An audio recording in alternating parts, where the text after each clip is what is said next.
ঢাকা ওয়াসার একটি নিয়োগকে কেন্দ্র করে সামাজিক যোগাযোগ মাধ্যমে বইছে সমালোচনার ঝড়।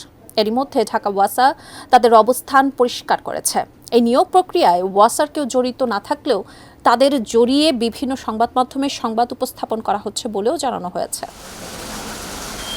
ঢাকা ওয়াসা থেকে পাঠানো এক প্রতিবাদ লিপিতে জানানো হয়েছে, আউটসোর্স জনবল নিয়োগদানকারী কর্তৃপক্ষ ঢাকা ওয়াসা নয়, তবে আউটসোর্স জনবল নিয়োগের জন্য ওপেন টেন্ডারিং পদ্ধতিতে ঠিকাদারি প্রতিষ্ঠান নিয়োগের বিজ্ঞপ্তি দেওয়া হয় এবং নিয়োগকৃত ঠিকাদারি প্রতিষ্ঠান চাহিদা অনুযায়ী সম্পূর্ণ অস্থায়ী ভিত্তিতে জনবল সরবরাহ করে থাকে।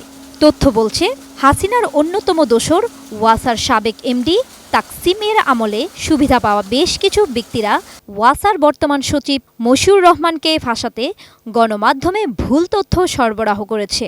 মূলত সচিব মশিউর রহমান শেখ হাসিনার পতনের পর গত নভেম্বর মাসে যোগ্যতার ভিত্তিতে এ পদে নিয়োগ পায়। এ কারণে মশিউর রহমানকে ফাঁসাতে মিথ্যা তথ্য সরবরাহ করে কিছু অসাধু কর্মকর্তা।